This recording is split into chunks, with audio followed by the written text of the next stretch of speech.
Cycler birthday with the package from China. So let's go. Hey, welcome back to the channel. So in today's video we have something pretty damn awesome, but also very special. So very long time ago I made a video about the Nintendo Smitch, something very strange and very wicked. And finally I got my hands on one of these things. It's called the Game Magic. This is more like a Nintendo Switch clone lookalike device. And the question remains, how good is it when it comes to the overall quality?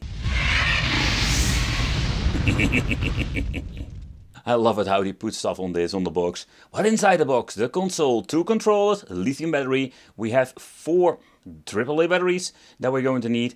And we do having ourselves the charging cable and AV out cable. Because yep, this is actually an all-in-one kit. And I'm just going to be honest, I find it a little bit late when it comes to having finally this in my possession. It comes with batteries and that is very unique. I've never seen that before. And inside the package, the AV out cable, this thing doesn't have HDMI. We do have the, I think it's this special, like, how do you call this? Wrist strap or something like that. And the all famous BAIL 5C battery. And it looks kind of weird in my opinion. I don't know what's going on with this thing. But they are dirty cheap and can be replaced fairly easy. The toilet paper manual of the Game Magic. So the user manual. It explains slightly how you need to put your batteries in, what everything does, and that's only it. The micro USB cable, that's what I'm using for charging the device, another set of batteries, and then we're having the system itself. And man, this thing looks bulky and very thick. And oh man, this thing is freaking awesome in my opinion.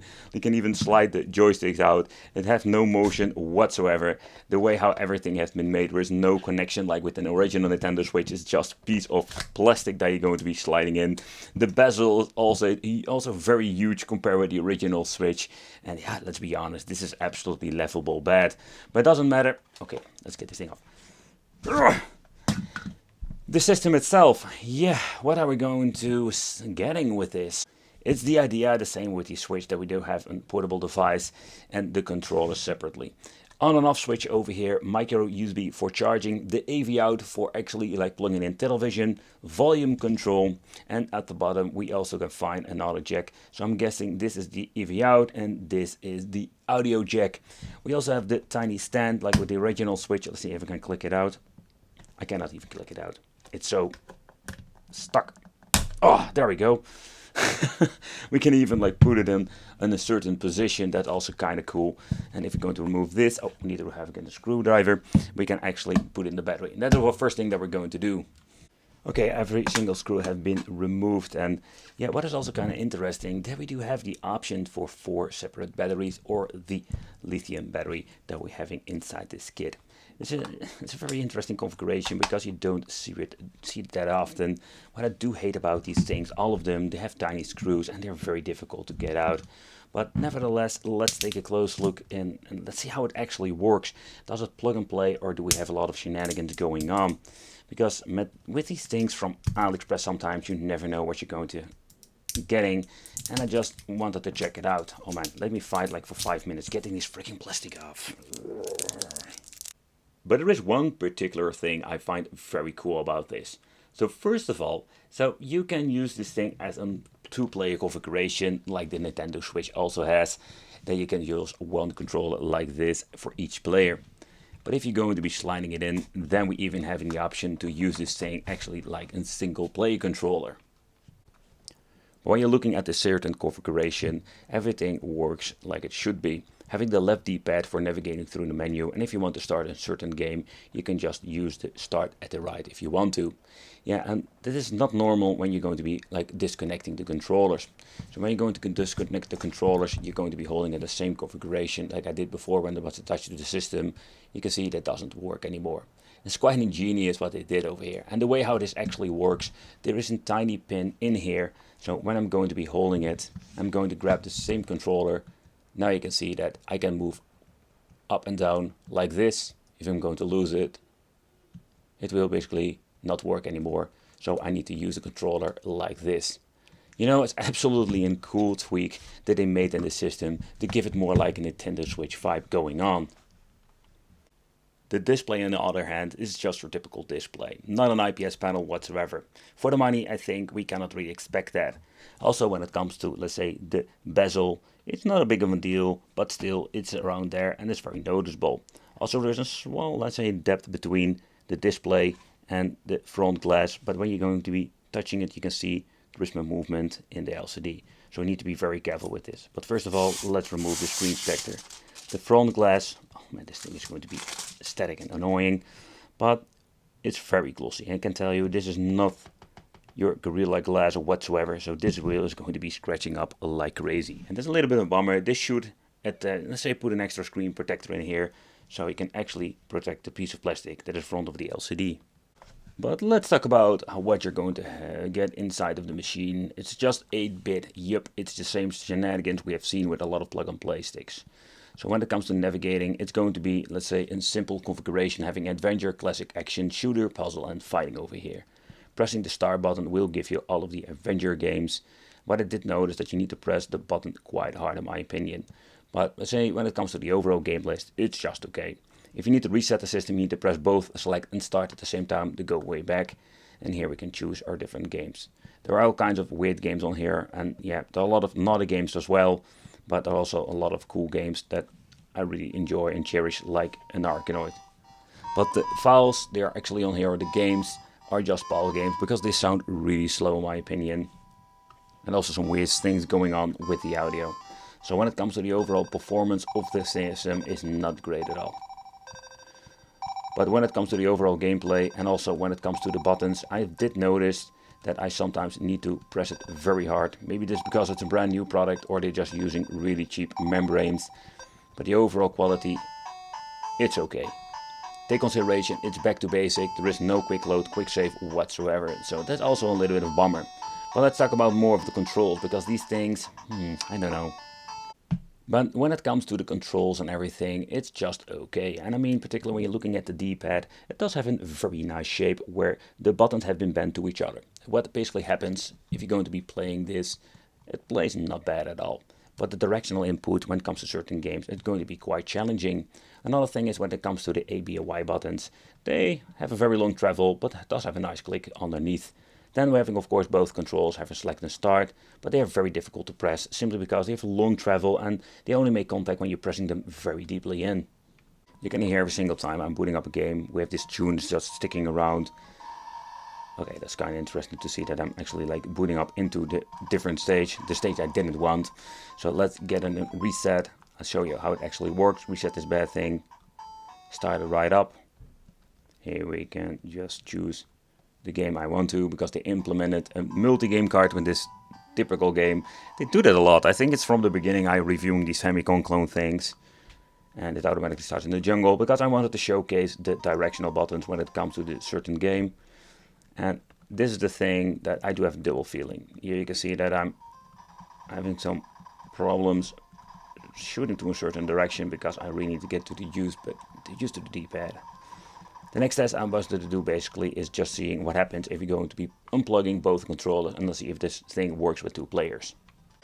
But why not try the 2-player configuration in combination with the TV out function?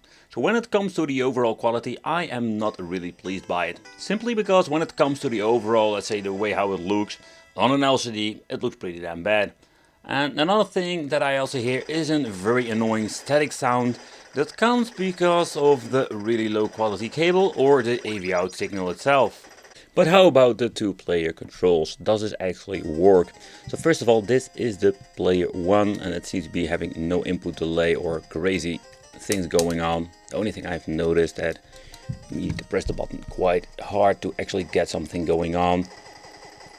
But this is pretty damn awesome in my opinion, and it seems to be that both of the controls are configured and everything is just out of the box. Pressing select to start will bring you back to the menu with this freaking annoying sound.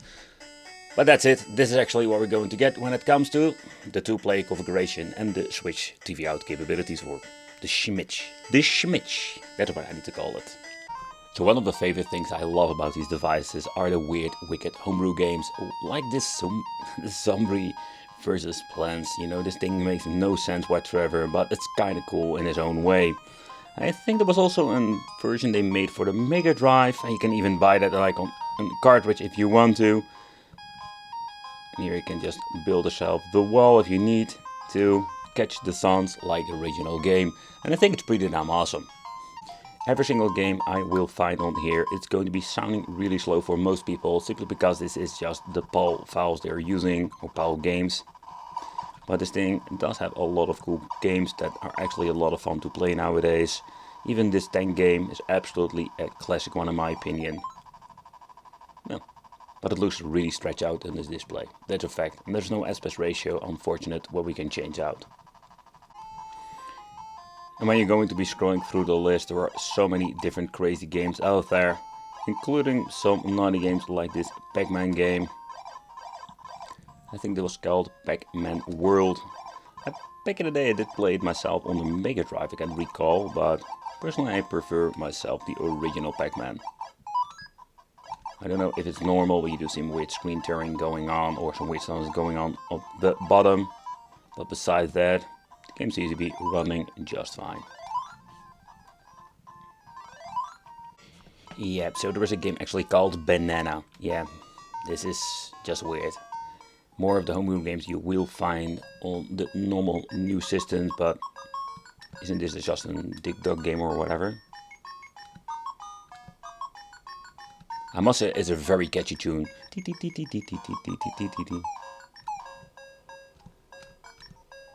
Okay. Is my up button broken or something? I cannot go up or something? I think it is. Okay. But yeah, so a lot of weird games are on this device, and I can tell you, this is just what they do all the freaking time to fill up these things. We have games like Flipple, Ghostbusters.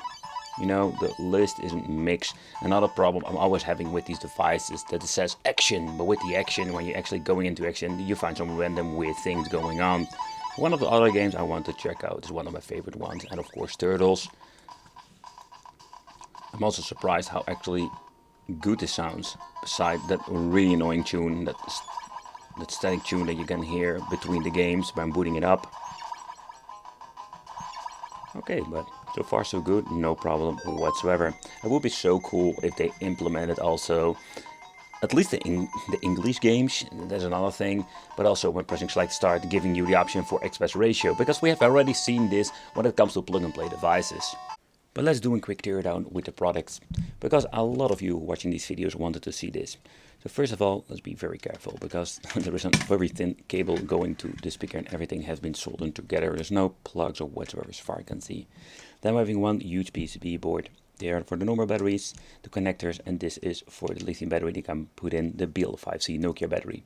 Then in here we're going to get the capacity and the switch at the side that basically gives you the option to switch between the 1 and 2 player configuration.